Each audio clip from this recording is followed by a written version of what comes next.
এই দেখো তোমাদেরকে আমি একটু মিষ্টি লোভ দেখিয়ে দিলাম, আর আমিও সাথে একটু লোভ দিয়ে দিলাম। তাই আমি একটুখানি ভাবছিলাম একটুখানি মিষ্টি কিনবো। তাই আমার লোভ শান্ত করার জন্য আমাকে চমচম কিনে দিল, আর আমি খেয়ে নিলাম গপ গপ করে। কিন্তু তাও খেতে ইচ্ছে হচ্ছিল আরো মিষ্টি। লজ্জার খাতিরে কিছু না বলতে পারা। তারপর দেখতেই পাচ্ছ বৃষ্টিটাও আমাকে দেখে কাঁদছে। আমার এত কষ্ট হচ্ছে দেখে, বৃষ্টিটাও কাঁদছে, সাথে আমার বাইকটাও ভিজে যাচ্ছে। এবার বৃষ্টি থামতেই আমরা বেরিয়ে পড়লাম, যেই উদ্দেশ্যে যাচ্ছি আমার আরেক বাড়ি।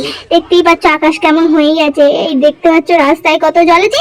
গায়ে ছিটকে গেল বলে লোকটা আবার দেখছে আমার দিকে। আমার পুরোপুরি না হওয়া বাড়ি রোডে আমি ঢুকলাম। অবভিয়াসলি এখানে আমার দিদিরও বাড়ি। দেখো মন্দির ঘর করে নাও, নন করে নাও সবাই, ঠাকুর পাপ দেবে নালে।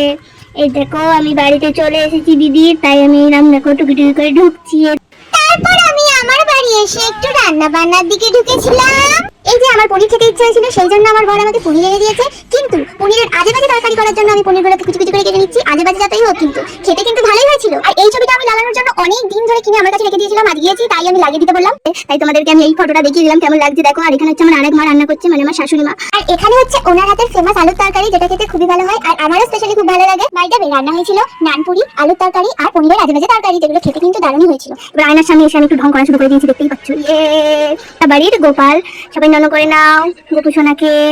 তো আজকে শ্রাবণ মাসের সোমবার, কে কে জল ঢাললে একটু বলে দেও। আর তারপর আমি খেয়ে দিয়ে বসে, এই যে আমার কোনো কাজ নেই, তাই আমার সোনামা নন্দু আর নয়নের সাথে বসে বসে একটু খেলা করছিলাম, ভয় দেখাচ্ছিলাম। তো এই করছিলাম এদের সাথে। তারপরে ঘর থেকে বাইরে বেরিয়ে একটু ঘুরে ঘুরে করে তারপর আমি বাড়ি যাওয়ার জন্য রেডি হয়ে যাবো, বাড়ি যেতে হবে।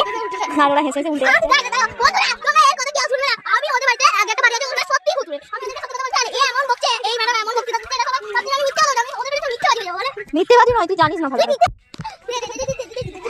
ভিডিও করছি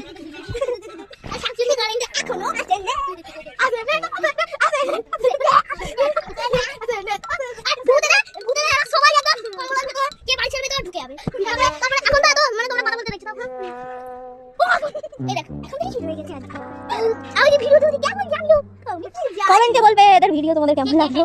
আরে আমার বাড়ি চুরি করে নিয়েছে, আরে আমার বাড়ি চুরি করে বাড়ি চোর বন্ধ করে আমার বাড়িতে দরজা খুলে আমি তোমাকে বলবো বাড়ি ছোড় দে, বাড়ি ছোড় দে, বাড়ি চোর, বাড়ি চোর, বাড়ি চোর না বাড়ি চোর, বাড়ি চোর না বাড়ি চোর।